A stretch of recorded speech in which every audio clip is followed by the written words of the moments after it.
पूर्णमिदं पूर्णात् पूर्णमुदच्यते पूर्णस्य पूर्णमादाय पूर्णमेवावशिष्यते। ॐ शान्ति शान्ति शान्तिः। ॐ भद्रं कर्णेभिः शृणुयाम देवाः भद्रं पश्येमाक्षभिर्यजत्राः स्थिरैरङ्गैस्तुष्टुवांसस्तनूभिर्व्यसेम देवहितं यदायुः। स्वस्ति न इन्द्रो वृद्धश्रवाः स्वस्ति नः पूषा विश्ववेदाः स्वस्ति नस्तार्क्ष्यो अरिष्टनेमिः स्वस्ति नो बृहस्पतिर्दधातु। ॐ शान्ति शान्ति शान्तिः। शङ्करं शङ्कराचार्यं केशवं बादरायणं सूत्रभाष्य कृतौ वन्दे भगवन्तौ पुनः पुनः। ईश्वरो गुरुरात्मेति मूर्तिभेदविभागिने व्योमवद्व्याप्तदेहाय दक्षिणामूर्तये नमः। ॐ शान्ति शान्ति शान्तिः।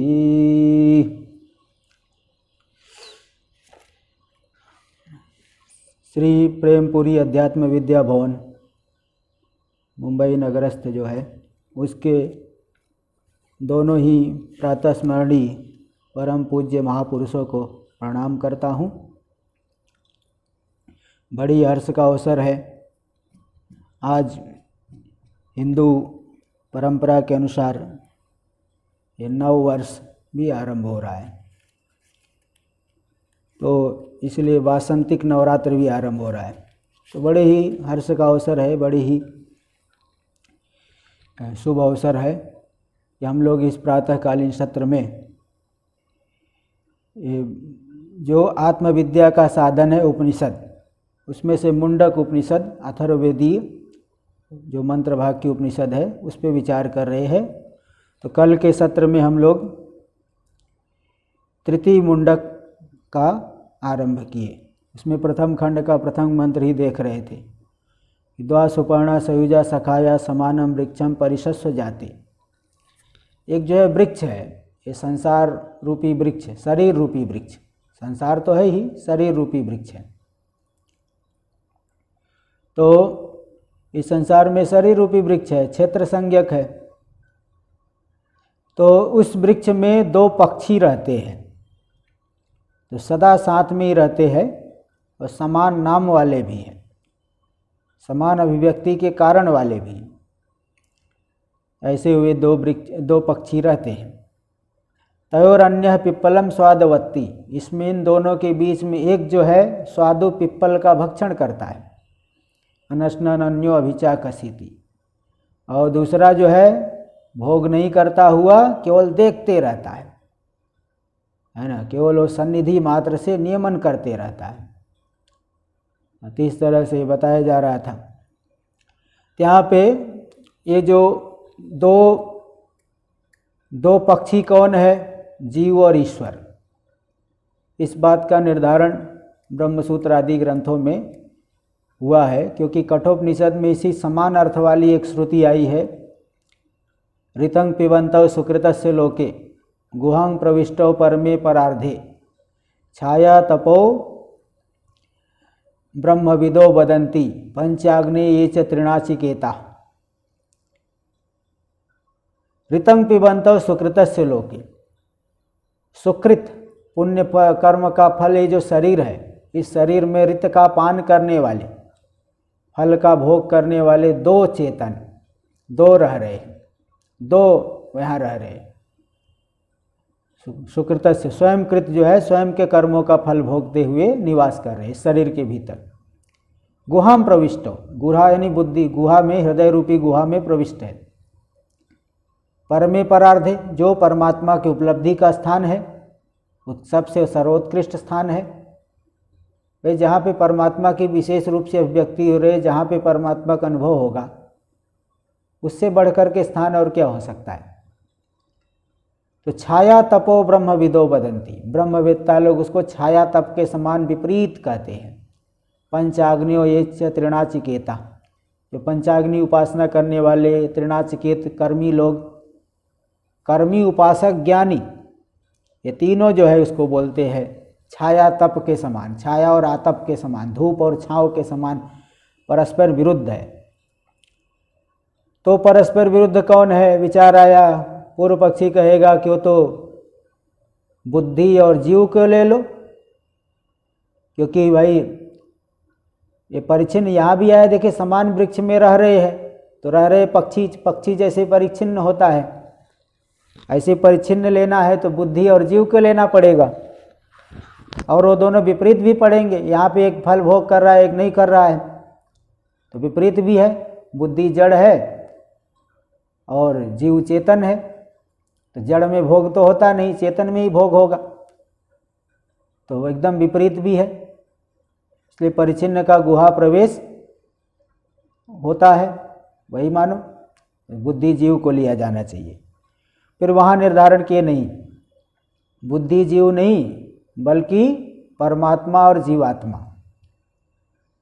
तो वहाँ दो रितपान करने वाले क्यों कह दिया गया, बोले वो क्षत्रिय न्याय से कहा गया। परमात्मा तो भोग नहीं, देखो यहाँ बता दिए ना, अनशनन अन्य अभिचा कसीति, दूसरा जो चेतन है नहीं देखता हुआ, नहीं भोग करता हुआ, केवल देखते रहता है। तो क्षत्रिय न्याय, जैसे क्षत्रिय न्याय क्या है कि दो तीन आदमी जा रहे हैं, उसमें से एक ही छत्री लिया हुआ है और बाकी दो लोग छत्री नहीं लिए हैं, तो कह देते छत्रिणो यंती, छत्रीधारी जा रहे हैं। तो छत्री तो एक नहीं लिया है, बाकी दो साथ में ले रहे, तो उनको भी छत्री धारी कह देते हैं। इसे यही है अजहत लक्षणा छत्री न्याय।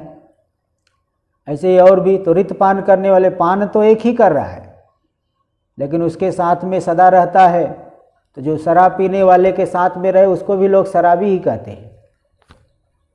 तो इस तरह से पान करने वाला एक ही है और दूसरा नहीं पान करता, तो भी साथ में रहने से क्षत्रिय न्याय से कह दिया गया। वास्तव में परमात्मा भोग नहीं करता है। देखो इसीलिए यहाँ पे अनस्नान्य अभिचा कसीति। फिर दोनों में विलक्षणता कैसे सिद्ध होगी, वहाँ तो बुद्धि और जीव में एक जड़ है एक चेतन है, तो बोले नहीं, यहाँ विलक्षणता उपाधि को लेकर के, एक सोपाधिक है और एक निरूपाधिक है। इसलिए उपाधि को लेकर के, उपाधि में तादात्म्य करके उपाधि के धर्मों को अपने में आरोपित कर लिया है, जो पूर्व में भी कल परसों के पाठ में भी आया था। उपाधि के धर्मों को अपने में आरोपित कर लेता है। आरोपित कर लेने की वजह से वह सुखी दुखी होता है, सुख का अनुभव करता है, दुख का अनुभव करता है। कोई भी जो है समस्या है, आप देखिए उपाधि के माध्यम से ही आता है। सिर दर्द हो रहा है तो भाई सिर को लेकर के दर्द का अनुभव करेगा। पैर में दर्द है, पैर में कांटा चुभ गया, तो क्या शुद्ध चेतन में कांटा चुभा है क्या? वो पैर में कांटा चुभने से, पैर के साथ में, शरीर के साथ में तादात्म्य होने से वो लगेगा। पेट में दर्द है, अब आप पेट, उसका दर्द का आरोप आत्मा में करेंगे, कोई भी करता है अज्ञानी पुरुष। तो उपाधि को लेकर के ही कोई भी सांसारिक धर्म मालूम पड़ते हैं, निर्विशेष रूप से कोई सांसारिक धर्म नहीं है। इस बात को जगह जगह शास्त्र में स्पष्ट किया गया है। इसलिए भगवान भाष्यकार एकदम साफ देखिए लिख दिए कि सुपर्णाविव, क्षेत्र संज्ञ का क्षेत्र संज्ञ हो गया शरीर वृक्ष, तो सर्व प्राणी खल कर्म फलाश्रयस तंग परिस्वक्त, उसको परिस्वक्त है, उसी में आलिंगित होकर के रह रहे साथ में। सुपर्णाविव अविद्या काम कर्म वासनाश्रय लिंगोपाधि आत्मा, ये हो गया जीवात्मा। अविद्या काम कर्म, इन सब की उपासना, अविद्या काम और कर्मों की वासना, इनका आश्रय है लिंग उपाधि। तो वह लिंग है उपाधि जिसकी, जिस आत्मा की, वह हो गया लिंगोपाधि आत्मा, जीवात्मा और ईश्वर। यही दो पक्षी है, यही दो है यहाँ पे। तयोः परिष्वक्तयोर, भाष्य में आगे देखते हैं, तयोः परिष्वक्तयोः, वो जो परिष्वक्त है, जुड़े हुए हैं, आलिंगित है, साथ में रहते हैं। अन्य एक क्षेत्रज्ञो, जो क्षेत्रज्ञ है, क्षेत्र को में अभिमान करने वाला। वास्तव में क्षेत्रज्ञ तो परमात्मा ही है, क्षेत्रज्ञम चापि माम विद्धि, किंतु जीव जो है अभिमान करके विशिष्ट जो अपने आप को महसूस अनुभव कर रहा है, इसलिए अपने आप को परिचिन्न मानता है, शरीरी मानता है। लेकिन ईश्वर में अभिमान ऐसा नहीं है, ईश्वर तो पूरे संसार को अपने में कल्पित देखता है। तो ये क्षेत्रज्ञ जो लिंगोपाधि वृक्षम आश्रित, लिंग उपाधि रूपी वृक्ष को आश्रय करके, पिप्पलम यानी लिंगोपाधि और वृक्ष शरीर, स्थूल शरीर भी ले लीजिए, किंतु इन सब का आश्रय करके पिप्पलम यानी कर्म निष्पन्नं सुख दुख लक्षणम फलं, कर्म से निष्पन्न होने वाला जो सुख दुख रूपी फल, जो कि स्वादु है, अनेक स्वादु फल है, अनेक विचित्र वेदना स्वाद रूपम। जैसे हम लोग सब्जी खाते हैं, भोजन करते हैं, नाना प्रकार की सब्जी बनी हुई है, कोई जो है पनीर की सब्जी है, गोभी की सब्जी, भिंडी की सब्जी, कोई सूखी सब्जी है, तो नाना प्रकार के, कोई करेले की सब्जी है, अनेक प्रकार का रस। ऐसे जीवन भी देखिए अनेक प्रकार का, कभी सुबह हंस रहा है, दोपहर में रो रहा है, शाम को थोड़ा मुंह लटकाए बैठा है, फिर जो है इस तरह से नाना प्रकार के, एक ही दिन में व्यक्ति नाना प्रकार के जो है वस्तुओं का अनुभव करता है, कभी सुखी कभी दुखी। तो इसलिए जीवात्मा जो है बिल्कुल छोटे बच्चे के जैसा, जैसे छोटे बच्चे को चॉकलेट दे दो तो खेलने लगेगा, हंसने लगेगा, ऐसे जीवात्मा जो है कोई कुछ विषय भोग मिल गया, बड़ा अपने आप को कृत्य समझता है। उस समय तो उसे ऐसा लगता है मैं ही सबसे बड़ा श्रेष्ठ आदमी हूँ, और थोड़ा सा उसकी इच्छाओं पे कुठाराघात हुआ तो वो भगवान को दे है, भगवान मेरे साथ ही ऐसा क्यों करता है, तब सब भूल जाएगा कि भगवान ने इतनी सुविधा भी दी है। तो देखिए, तो थोड़ा सा जैसे बच्चे को जैसे चॉकलेट दे दिए, खुश हो गया, ऐसे विषय भोग थोड़ा सा मिल गया, प्रसन्न हो गया, थोड़ा सा कुछ जो है नहीं मिला, रोने लग गया, नाराज हो जाता है, उदास हो जाता है, कई तो आत्महत्या कर लेते हैं, क्या क्या करते हैं। तो ये सब बातें देखिए बिल्कुल जो है एकदम अविवेकी लोग किस तरह से तादात्म्य करके पूरा इन सभी धर्मों को आत्मा में ही आरोपित करते हैं। तो लिंग उपाधि वाला है जीव है, तो लिंग उपाधि रूपी वृक्ष का आश्रय करके विचित्र जो अनेक विचित्र वेदना स्वाद रूपम, अनेक विचित्र जो वेदना है, सुख दुख का अनुभव, उसका आस्वादन रूपी जो फल का अनुभव करता है। स्वादु अति भक्ष्यति उपभुंक्ते, उपभोग करता है। कैसे? अविवेकतः, विवेक नहीं करने की वजह से।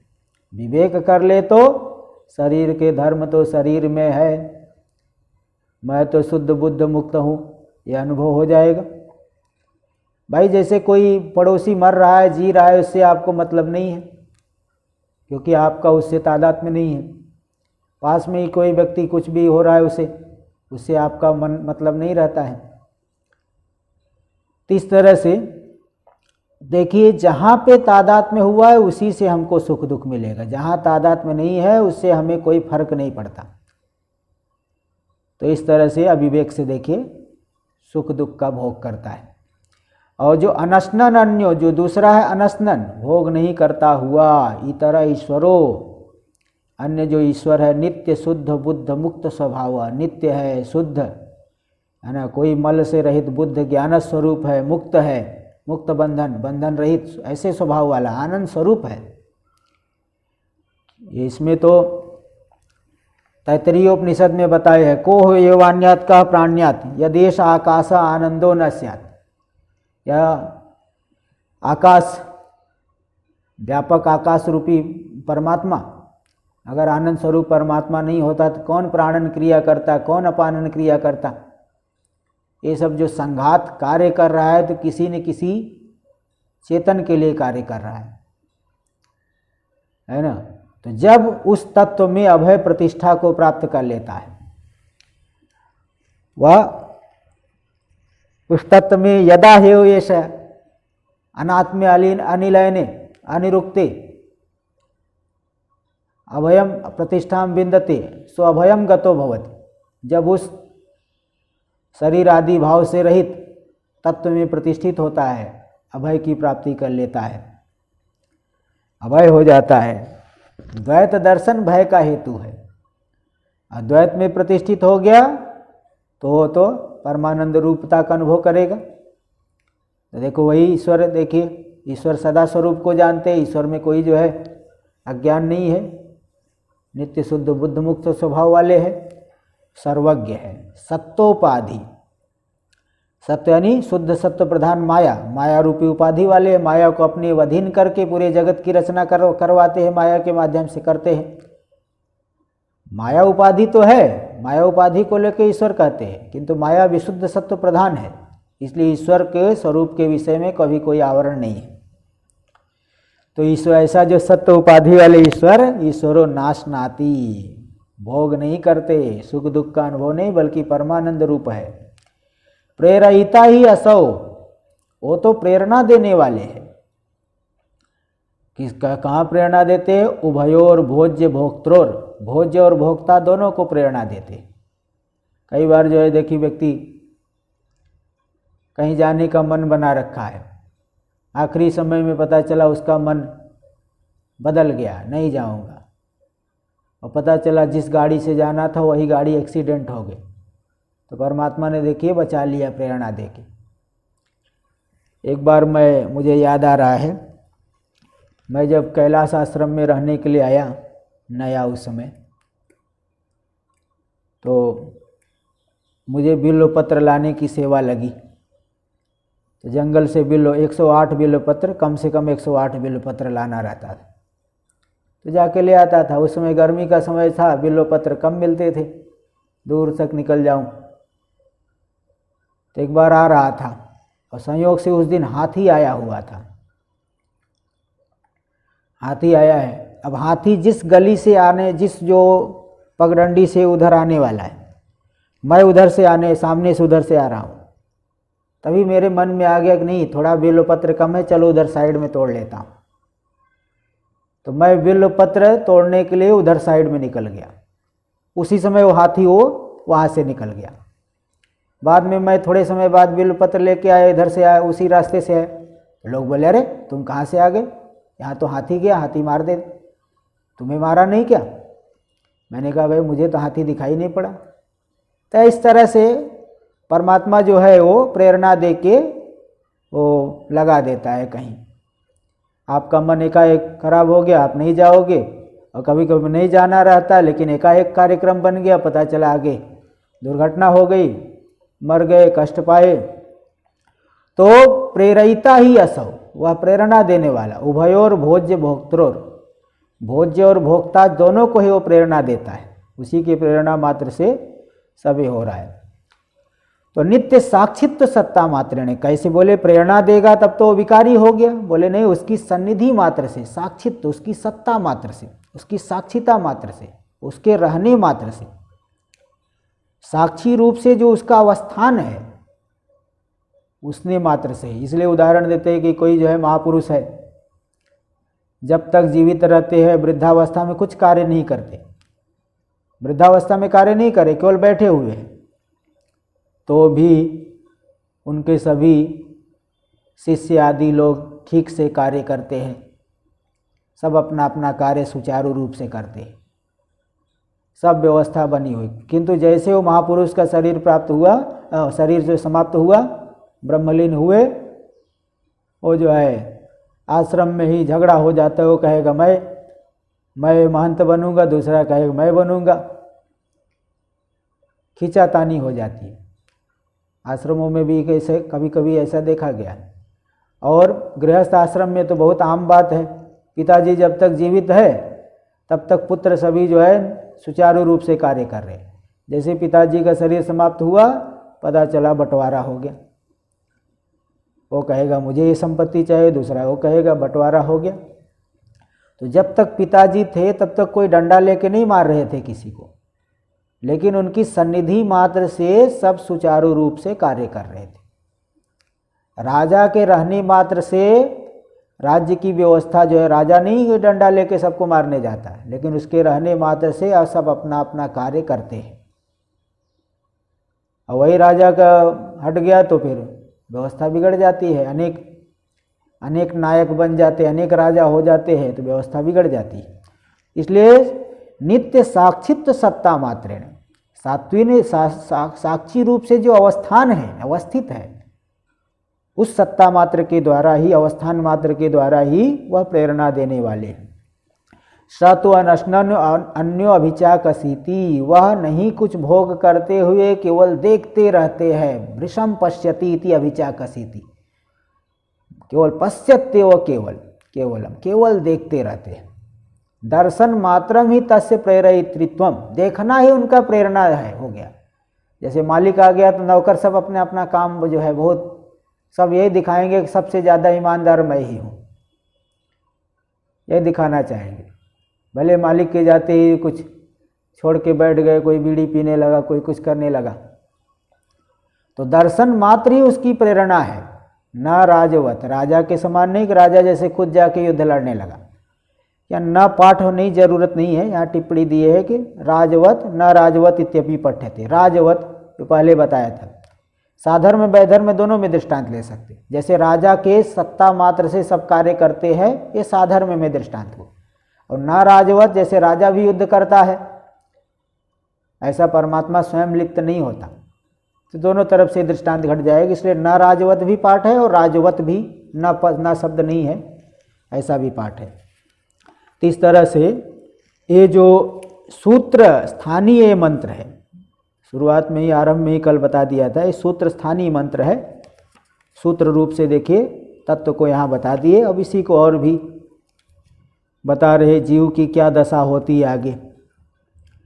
तत्र एवं सती वृक्षे यथोक्ते, ये जो यथोक्त वृक्ष है, शरीर रूपी वृक्ष, उसमें जो जीव डूब जाता है, इस बात को बता रहे। पहले मंत्र, द्वितीय मंत्र को हम लोग देख लेते, पहले इसका उच्चारण करके देखेंगे आगे। समाने वृक्षे पुरुषो निमग्नो निशया शोचति मुह्यमानः, जुष्टं यदा पश्यत्यन्यमीशमस्य महिमानमिति वीतशोकः।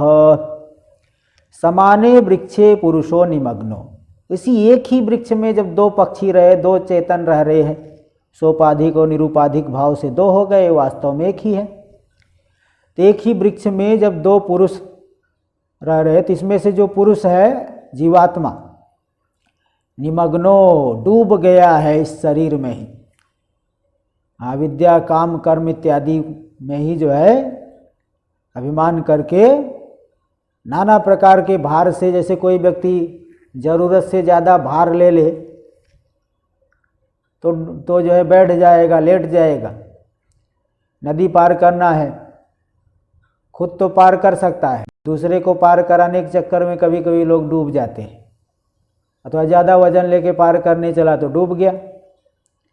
तो समान वृक्ष में जो है वैसे शरीर में पुरुष जो है निमग्न होकर के, डूब करके, इसी को अपना देहात्म भाव की प्राप्ति करके, अनीशया, अनीशा के द्वारा, आवरण के द्वारा, सोच मुह्यमानः सोचती, मोहित होकर के शोक करता है। पुरुषः समाने वृक्षे अनिशया निमग्नः, अनिशया निमग्नः मुह्यमानः सोचति। ऐसी समान शरीर रूपी वृक्ष में डूब करके, देह भाव की प्राप्ति करके, मैं मनुष्य हूँ, मैं ब्राह्मण हूँ, क्षत्रिय हूँ, ये डूबना हो गया। तो आवरण से, आवरण की प्राप्ति करके शुद्ध आवरण ढक गया है, फिर विक्षेप हो जाता है, मोहित हो जाता है। अरे मैं मारा गया, अरे मैं अस्वस्थ हूँ, मैं कितना परेशान हूँ, मैं तो रोगी हूँ, मैं अभाव से ग्रस्त हूँ, मेरे पास पैसा नहीं है, मेरे पास ये नहीं है, साधन सामग्री नहीं, मैं कैसे जीऊँगा। हे भगवान ऐसा करो, हे भगवान वैसा करो, हे भगवान पुत्र को जो है ये लग जाए, हे भगवान पत्नी भी हमेशा ऐसी ही रहे। इस तरह से नाना प्रकार की जो है कामनाएं करते रहता है, इच्छा करते रहता है। और इच्छा का व्याघात होना तो तय है कि जिस व्यक्ति के पास जितना कर्म है उसी कर्म के अनुसार ही उसे पदार्थ मिलेंगे, चाहने से नहीं मिलता है। तो मोहित होकर के शोक करता है। जुष्टम यदा पश्यति अन्यमीशम, किंतु वही जब जीव योगियों के द्वारा सेवित उस तत्व की तरफ कभी देखता है, जब बहुत पुण्य जागृत होने पर महापुरुषों की सन्निधि मिलकर के सत्संग आदि करता है, तो मालूम पड़ता है कि मैं शरीर ही नहीं हूँ। एक बहुत बड़े सेठ थे, उनके पास मैं जाता था, मतलब वहाँ सत्संग आदि चलता था, तो पहले जाता था, एक दो तीन बार गया। तो बहुत ही विवेकी पुरुष, बहुत सत्संगी। आसुप्ते रामृते कालम नयद वेदांत चिंतया, इस उक्तियों को जीवन में चरितार्थ करते। सुबह 4 बजे से ही, प्रातःकाल 4 बजे से ही वो लग जाते थे, किसी को पढ़ने, वेदांत की पुस्तक पढ़ने के लिए बैठा देते थे। फिर अपने गुरुदेव का कैसेट सुनते थे, फिर महात्माओं का सत्संग चाल आरंभ हो जाता था, वो सुनते थे, फिर थोड़ा वो भी बोलते थे। तो दिन भर मतलब उनकी दिनचर्या ऐसी थी। तो अब देखिए, वो खुद बता रहे थे कि जब मैं पहली बार गुरु जी के पास गया, अपने महाराज जी के पास, तो सत्संग यही चल रहा, तुम स्त्री तुम पुमानसी, तुम कुमार वा कुमारी, तुम जीर्णो दंडे न वंचसी, तुम स्त्री हो, तुम पुरुष हो, तुम जीर्ण हो, तुम वृद्ध, तुम ही सर्वात्मक हो, तुम नाना प्रकार के शरीरों को लेकर के तुम ही जो है, तुम ही नाना रूपों में दिख रहे हो, वास्तव में तुम इन सब से अतिरिक्त हो, तुम शरीर नहीं हो। उन्होंने कहा जब पहली बार मुझे गुरु जी के मुख से सुना तो मुझे जोर का झटका लगा, थप्पड़ लगा कि हाय, मैं क्या समझता था कि मैं तो अपने आप को शरीरधारी मानता था, पुरुष हूँ, गोरा हूँ, तो शरीर भाव में रहता था, इसलिए दुखी होता था। तो गुरु जी की सन्निधि में जाकर के जब ये सब बातें सुना, तब जो है उस तरफ दृष्टि गई कि नहीं, इस शरीर भाव से भी रहित एक हमारा स्वरूप है। तो जब योगियों के द्वारा सेवित, जो बड़े बड़े योगी, वामदेव ने जिस तत्व को जाना, सुखदेव जी ने तत्व को जाना, परीक्षित ने अनुभव किया, याज्ञवल्क्य जी ने जिस तत्व को जान करके, जो जनक जी ने याज्ञवल्क्य जी के माध्यम, याज्ञवल्क्य भी ज्ञानी थे और जनक जी को भी ज्ञानी बना दिया, अभयम वै जनक प्राप्तोसी, जिस तत्व को जान करके राजा जनक को भी ज्ञानी बना दिए, उनको ज्ञान करा दिए, बनाना क्या है, ज्ञान करा दिए, बोध करा दिए। तो उनको भी अनुभव, अभयम वै जनक प्राप्तोसी, हे जनक तुम उस अभय तत्व को प्राप्त हो गए हो। तो ऐसा जो योगियों के द्वारा सेवित जब उस स्वरूप की तरफ जानता है, अन्य मीसम, अपने से भिन्न ईश्वर को, उपाधि भाव से रहित, जो स्वयं तो उपाधि वाला अनुभव कर रहा है, उससे भिन्न जो निरुपाधिक निर्विशेष परमानंद रूप, उसका जब उसकी तरफ ध्यान देता है, अस्य महिमानम, महिमा की तरफ देखता है, ये पूरे जगत उसी परमात्मा की महिमा है, माया के माध्यम से बन गया है, इस तरफ जब ध्यान देता है तो इति वीत शोकः, इस प्रकार के ज्ञान से वीत शोक हो जाता है, शोक से रहित हो जाता है। तो देखिए, अज्ञान से लेकर के ज्ञान तक सभी अवस्थाएं यहाँ बता दी। साधारण व्यक्ति है,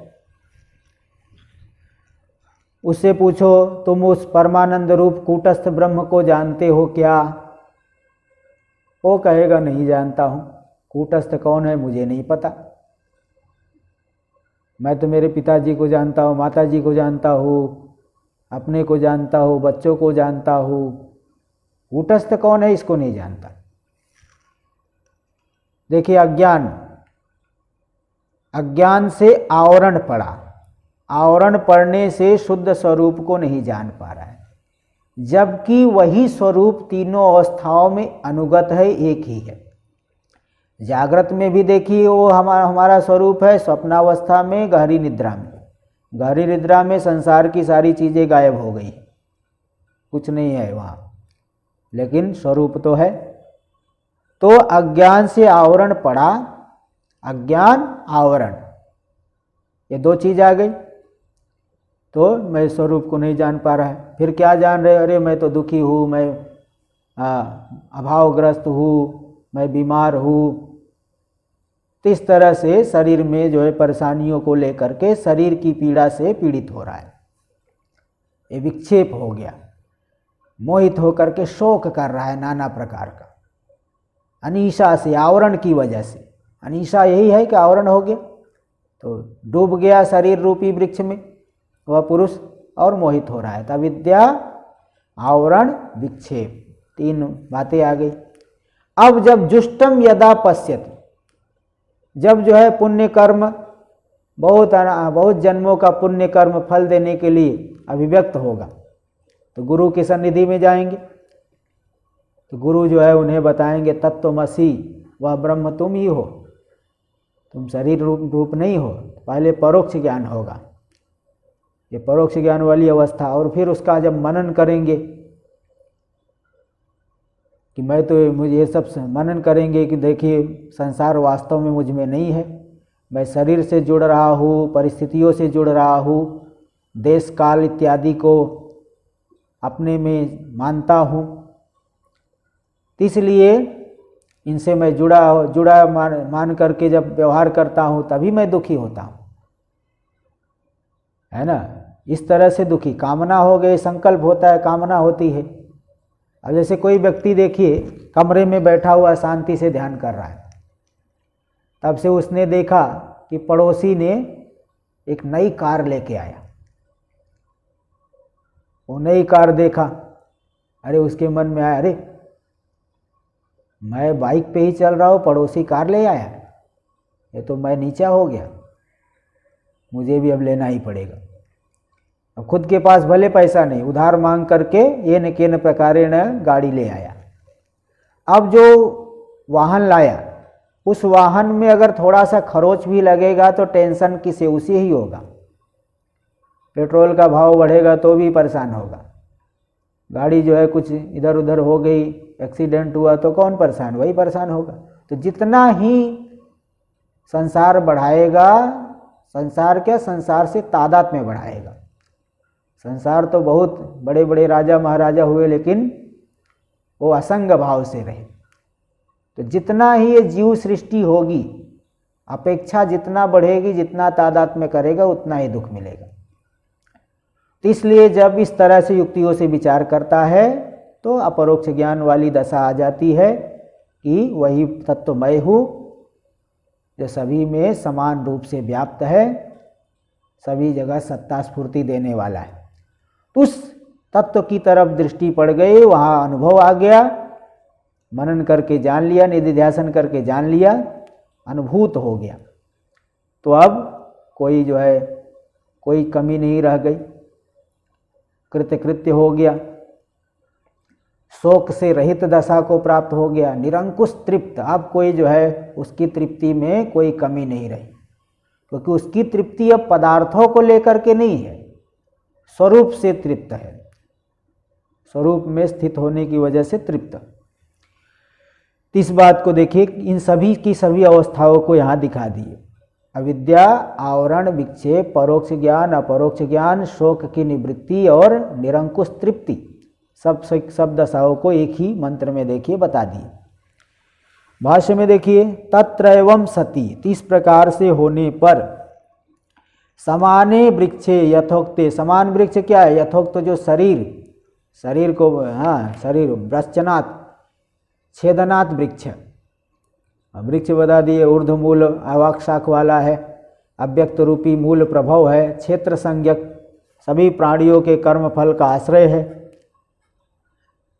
तो इसलिए ये वृक्ष है। तो ऐसा यथोक्त वृक्ष में, शरीर में पुरुषो भोक्ता, जो भोक्ता पुरुष है जीव, जो अंतःकरण आदि के साथ तादात्म्य में रखने वाला है, अविद्या, काम, कर्म, फल, रागादि गुरु भारा क्रांतो, अविद्या, काम, कर्म और फल, उसमें राग आदि जो गुरु भार, बहुत बड़े भार से आक्रांत हो गया। कामना जितनी बढ़ती जा रही उतना ही ज़्यादा भार होता है, उतना ही ज़्यादा टेंशन होता है। एक आदमी को कुछ नहीं चाहिए तो जो कुछ भी मिल रहा है उसी में संतुष्ट है, दूसरा आदमी जो है बहुत मिलने पर भी बहुत चाहिए तो उसका जो है दुख बढ़ते जाएगा। तो अविद्या काम कर्म फल राग आदि गुरु भाराक्रांतो, उसके गुरु भार बहुत भार से आक्रांत होकर के, युक्त होकर के अलाबुरिव, जैसे तुम्बी होता है अलाबू, लौकी, सूखी लौकी जो तुम्बी, वो जल में डूबी रहती, थोड़ा सा ऊपर का भाग दिखता है, तो अलाबू के समान वो डूबी रहती है।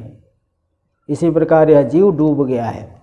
अलाबुरिव सामुद्रे जले, जैसे समुद्र के जल में तुमड़ी जो है, तुम्बी डूबी रहती है, इसी प्रकार यह जीव भी निमग्न है, डूब गया है। निमग्न, निमग्न का अर्थ देखिए कर, देहात्म भावम आपन्नो, देहात्म भाव की प्राप्ति कर लिया है। अयमेव अहम, मैं यही हूँ, यही शरीर, यही तो मैं हूँ।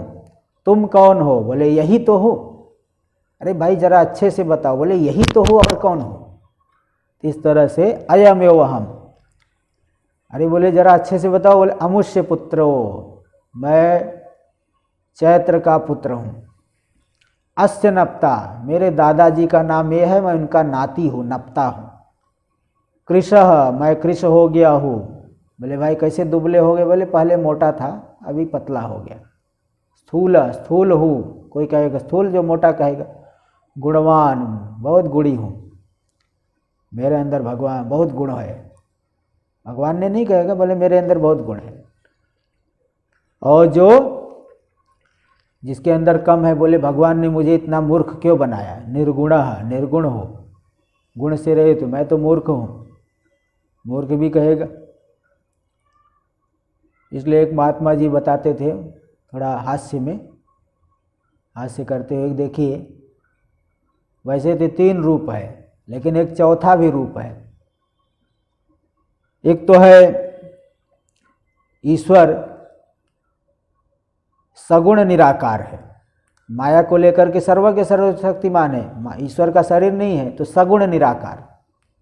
एक तो निर्गुण निराकार है, ईश्वर हो गया सगुण निराकार, और हिरण्यगर्भ से लेकर के बाकी सब जो जीव हो गए वो सगुण साकार हो गए। ये 3 तो है ही। शुद्ध जो है पुरुष हो गया निर्गुण निराकार, ईश्वर हो गए सगुण निराकार, और उसके बाद हिरण्यगर्भ से लेके बाकी सब सगुण साकार है। लेकिन एक चौथा भी है, कौन? दुर्गुण दुराकार। जीव जो है दुर्गुण दुराकार, ऐसा वो बताते थे। हाँ, कि मैं मूर्ख फल कामी पाप हरो देवा, है ना, अपने आप को पापी मानता है, हाँ, मूर्ख मानता है। हाँ, तो इस तरह से पापात्मा मानता है। पाप कर्मा हम, पापात्मा पाप कर्मा हम। इस तरह से पाप कर्म, पापी हूँ, हाँ, पुण्यात्मा हूँ, तो दुर्गुण दुराकार, ऐसा उन्होंने संज्ञा दिया। तो वही जो है अपने आप को निर्गुण मतलब मूर्ख मानेगा, गुण से रहित हूँ मैं, सुखी दुखी हूँ। इत्येवं प्रत्ययो, इस प्रकार के प्रत्यय वाला है, ऐसा अपने आप को मानता है। नास्ति अन्यो अस्मात्, इससे भिन्न कुछ नहीं है। बोले इस शरीर को छोड़ करके दूसरी कोई आत्मा नहीं है, शरीर ही तो है, और क्या है। इति, इस तरह से शरीर में तादात्म्य करके जायते म्रियते, कभी पैदा हो गया मातृगर्भ में आकर के, 9-10 महीने बाद पैदा हो गया, म्रियते, फिर जब तक शरीर रहा जीवित रहा, प्राण धारण किया। जीव का मतलब क्या? जीवन का मतलब प्राण धारण करना जीवन है। फिर मर गया, प्राण चले गया। संयुज्यते वियुज्यते, इस शरीर में ही देखिए कितने लोगों से संयुक्त होता है, कितने लोगों से वियुक्त होता है। तो संबंधी बांधव, संबंधी बांधवों के साथ संयुक्त होता है, वियुक्त होता है। इसलिए भर्तृहरि जी ने एक श्लोक लिखा है शतक, उसमें वैराग्य शतक में, वहाँ एक श्लोक है, वयम येभ्यो जाता चिर परिगता खलु एव ते समं ये समृद्धा स्मरण पदवीं तेऽपि गमिताः इदानीमेते स्म प्रतिदिवस समासन्न पतना गतस्तुल्यावस्थां सिकतिल नदी तीर तरुभिः। देखिए उन्होंने श्लोके लिखा, कि वयम येभ्यो जाता, जिन माता पिता से मैं पैदा हुआ, चिर परिगता एव खलुते, बोले उनको मरे तो बहुत समय हो गया। जैसे कोई व्यक्ति 70 साल का है, 80 साल का है, तो उनसे पूछो कि भाई तुम्हारे माता पिता है, बोले नहीं वो तो बहुत समय हो गया मरे हुए। तो वयमेभ्यो जाता चिर परिगता एव खलुते, समम ये समृद्धा, जिनके साथ बड़ खेल कूद करके बड़ा हुआ वो लोग भी चले गए। स्मरण पदवीम तेपी गमिता, स्मरण पदवी को प्राप्त कर लिए। बड़े भाई है वो भी चले गए, तो स्मरण पदवी को प्राप्त कर लिए।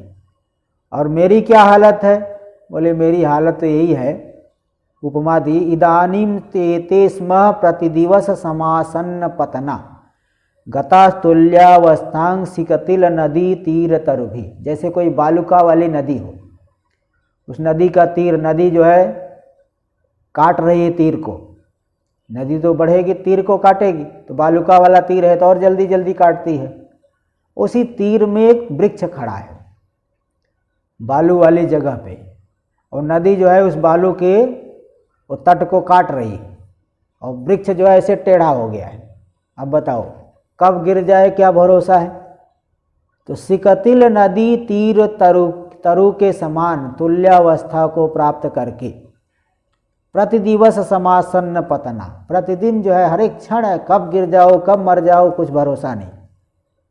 इस तरह से तो देख लीजिए कितने संबंधी बंधु बांधव, कितने लोगों का संयोग होता है, कितने लोगों का वियोग होता है। कर्मों की वजह से नाना प्रकार के लोगों से संबंध बनता है। जैसे जिस ऑफिस में आप काम कर रहे हैं, कितने लोग उसमें काम कर रहे हैं। कोई काम ऑफिस में काम कर रहा है, बहुत लोग कार्य कर रहे हैं, कोई कहाँ से आया कोई कहाँ से आया। अब उनसे भी संबंध, जिनसे नहीं चाहते हुए भी संबंध जोड़ना पड़ता है। मुंह नहीं देखना चाहते तो भी जो है उनसे जो है संबंध रखना पड़ता है। और जो सगे संबंधी उनसे तो संयोग वियोग होता ही रहता है। तो संयुज्यते वियुज्यते च संबंधी बांधवई ही, संयुक्त होता है वियुक्त होता है, शरीर को लेकर के जी रहा है, मर रहा है, मोटा हो रहा है, पतला हो रहा है, बूढ़ा हो गया, जवान हो गया, कुमार हो गया, तो नाना प्रकार की अवस्थाओं को अनुभव करके अपने में ही अनुभव करा, इसलिए डूब गया है, शरीर में ही डूब गया है। अतो अनिशया, अनीसा से, आवरण की वजह से, अनीसा का अर्थ लेना आवरण है ना, ईश्वर भाव की अप्रतिपत्ति होना अनीसा, यही आवरण है। नाम ईश्वर है ना, इसीलिए नाम ईश्वर, मैं ईश्वर नहीं हूँ, यही है अनीसा, यही आवरण। इस अनीसा के द्वारा, आवरण के द्वारा वह जो है फिर विक्षेप की प्राप्ति करता है, मोहित होकर के शोक करता है। अतो अनिशया न कस्यचित समर्थो हम, मैं किसी कार्य के संपादन में समर्थ नहीं हूँ, मैं तो बहुत लाचार हूँ, दीनहीन हूँ। जैसे अर्जुन को हालत हो गई युद्ध के आरंभ में, वो जो है धनुष बाण छोड़ के बैठ गए। अहम पुत्रो मम विनष्टो मृता में भार्या, मेरा पुत्र विनष्ट हो गया, मेरी पत्नी मर गई। देखिए उस समय व्यक्ति को होश नहीं रहता, जब जो है उसे परिस्थिति अच्छी रहती है तब होश नहीं रहता। एक बार यात्रा में हम लोग थे, तो एक गृहस्थ व्यक्ति भी मिला, तो भी यात्रा कर रहा था। तो एकाएक जो है वो बात करने लगा, फिर बाद में उसने एक भजन सुनाया, भजन सुनाते सुनाते रोने लग गया। तो सबने पूछा भाई क्यों रो रहे हो? तो उसने कहा महाराज जी ये गाना मेरी पत्नी गाती थी। बोले अभी क्या हो गया? बोले वो तो मर गई, कई साल हो गया, बेचारी जो है मर गई। तो देखो रोने लगा, वो जो है दीनहीन अपने आप को अनुभव कर रहा। तो अहम मम पुत्रो मम विनष्टो मृता में भार्या, मेरी भार्या मर गई, मैं क्या करूँ, मैं तो कुछ नहीं रहा। किम में जीवितेन, मेरे जीवन से अब क्या लाभ, अब तो कुछ बचा ही नहीं, अब जी करके क्या करूँगा। इत्येवं दीन भाव अनीसा, इस तरह से दीन भाव की प्राप्ति कर लेता है। ईश्वर भाव का ज्ञान नहीं हो पाना, दीन भाव का ज्ञान होना, ये अनीसा है।